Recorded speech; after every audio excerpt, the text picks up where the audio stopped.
Hey there, realtors. I got 4 tips to success for you today.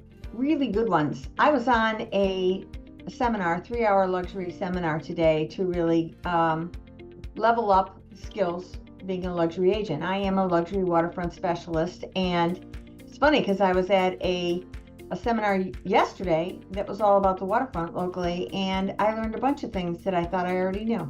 See, that's why you got to be continuing your education always. So anyway, the 4 things we're going to touch on today are your niche, your brand, your visibility, and your consistency. So let's talk about it. So I'm Kathy Burns, and I'm a luxury waterfront specialist here in the Lake Norman area, just north of Charlotte. So you like things like this, you want to learn and grow, subscribe below, share the word, and ask me questions, okay? So anyway, so today was all about luxury, and it was a 3-hour long scenario. It was actually a certification course. I'm already a luxury agent, but you know what? You can't learn enough. So I didn't mind sitting in on that, and I had a couple of agents that I had encouraged to go be a part of that as well. So the first thing was talking about picking a niche. Like for me, I figured out my niche pretty quickly when I moved here. First of all, price point was something that I wanted. For me, it was the step-up luxury. So it was the first time buyers of a second home on a waterfront. Now this was back in 2006 and 7 when people were buying because you could get mortgages for just about anything. It was that first home for them to be able to buy that was the second home for them.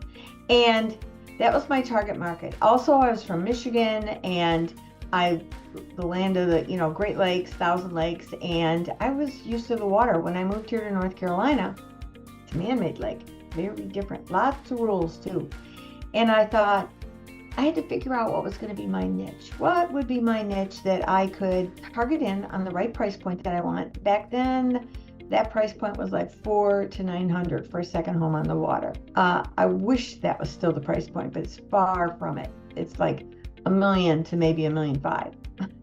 Anyway, when the market tanked, the good thing was those same people needed to get rid of those homes because they couldn't no longer afford a second home when the whole market crashed. So I had them coming and going.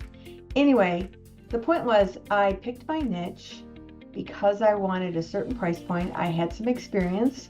I decided to get very educated on it. Like I was saying yesterday, I went to a waterfront class that Duke put on because that's who controls our lake here. And I wanted to learn, make sure I knew all the rules. Well, I didn't. I didn't know 2 things that really annoyed me too. And I thought you could limb up all the trees. Well, they changed the rules and I wasn't current. There's another reason to stay on top of stuff.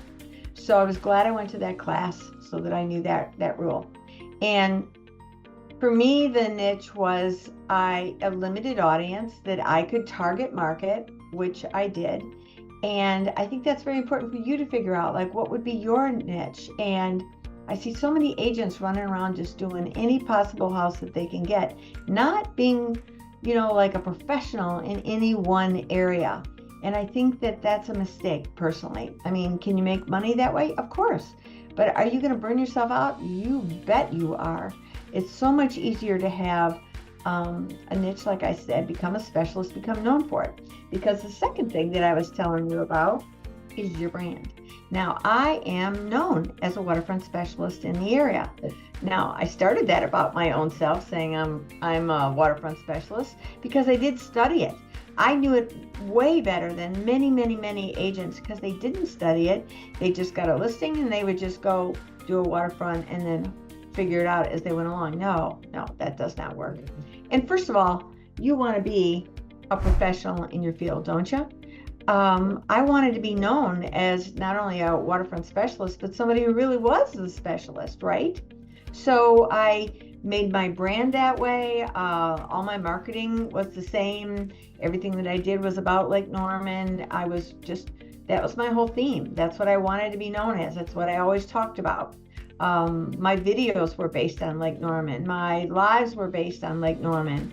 I previewed waterfront Lake Norman homes that weren't even my listings, that I got permission from the agents to do that. And I learned about those homes, and I made Facebook Lives as time went on, because now you can do a Facebook Live when you're out at a property, and we couldn't do it way back in 2006 and 7. But anyway, you just gotta brand yourself of who you are.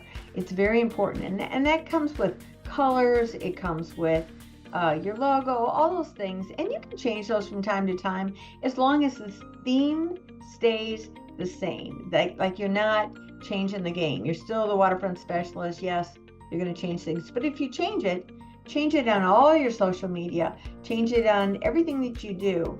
But it should be like, if for me to do something really formal, that's not my style. So that would not kind of work with my branding, right? It's a lot more casual, like these shelves here. It's nice and casual. You can see my shirt's casual. I'm a casual girl. I'm not all the pretty jewelry, all the latest and stuff. That's not me. So that's not how my brand will reflect. Does that mean that I couldn't get a waterfront buyer or seller? No, because what are they wanting? They want integrity. They want knowledge. They want to know that you're going to negotiate on their behalf. You're going to know your stuff. That's what counts.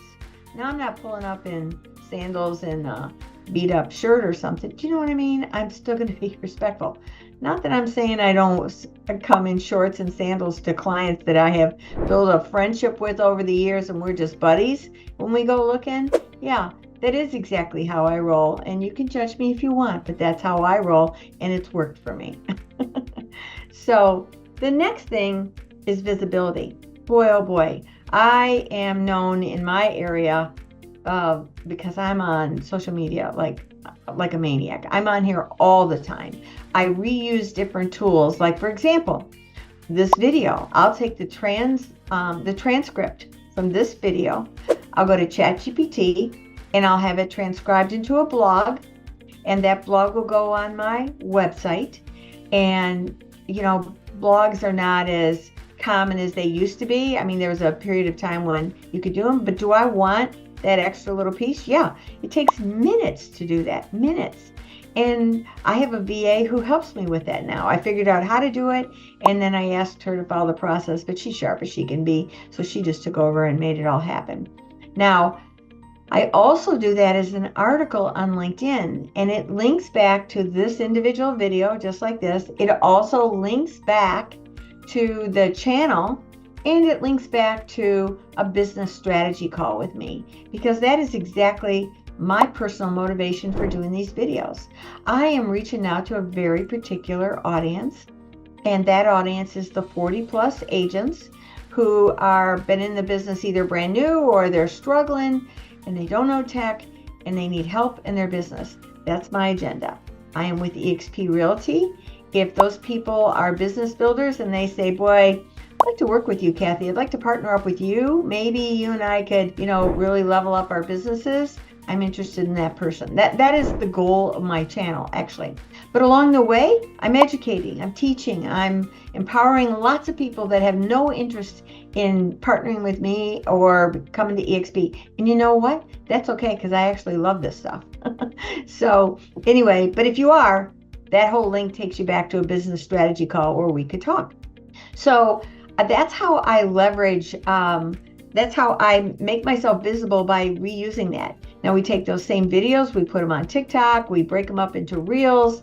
They're on Reels, they're on Instagram, Pinterest, you name it. I am everywhere. If you want to know if I'm visible, I'm visible. Now my mission is this kind of visibility. It's about teaching. I have another channel that I do that is Tech Savvy Realty Solutions, and that's all about tech, and it's tech for realtors. Can other people use it? You bet they can. But it's basic. A lot of it is basic technology, because a lot of people in the 40 plus age group, a lot of people in this age group are not familiar with tech, and so they don't know where to begin, and so they'll avoid it. No, don't avoid it. Are you kidding me? AI is like the invention of the car. It's like the invention of the internet. It's like the invention of light bulbs. I'm telling you, it's bigger than all of those combined. And if you don't jump in, people, oh my gosh, for personal reasons, if nothing else, but for your business, This will enhance your business on levels you never thought you could do. And if you're not paying attention to that, please watch some of my videos here. Watch my videos on Tech Savvy Realty Solutions, because I'm telling you, this is critical. This is critical to your business. It's really critical to your life. And you will be so lost if you don't do this. It's like you'll be still riding that horse and buggy when everybody else is whipping around in McLarens and whatever. So the last piece of it is consistency. I can't do a video today and maybe skip it for 2 weeks. No, I've got to be consistent. I got to be consistent with all my social media. Because if you think that being a realtor is just about putting homes in the MLS and maybe doing some open houses and that's all there is to it, you will be so blown away. Because the agents that are successful, they're consistent, they're persistent, they're out there, and they know what's going on in the market. They know all these pieces and they're doing it. If you aren't, you might as well get out of the business. I say that a lot on these videos because I want to be real with you. Some of you are just wasting your time and others' times, and quite honestly, you're irresponsible at trying to help somebody buy or sell a house, because there's a lot involved with this, and I encourage you to stop that or level up, which is so easy to do because, man, it's a great business. And I encourage you also, if you like this kind of video with the straight talk, with the casualness, and dogs barking and you don't care because you love dogs, you're my kind of people. If you're interested in partnering with me, come on, let's partner. Give me a call make an appointment on my business strategy. That link will be below. And let's talk. Let's see if it makes sense. For me, I want an end game. If you're working with a franchise, you're just paying somebody else. You're making somebody else money instead of yourself. Me, I'm building rev share. I'm building stock. I'm building the future. But more importantly, well, all that's important. But the most important piece for me is I've got time and financial freedom like I never had. And I have my end game. That is incredible. So if you like that, subscribe below. Please, listen in, spread the word, ask me questions, book that strategy call if you're my kind of people, and let's make this happen together. Love to hear from you. Bye.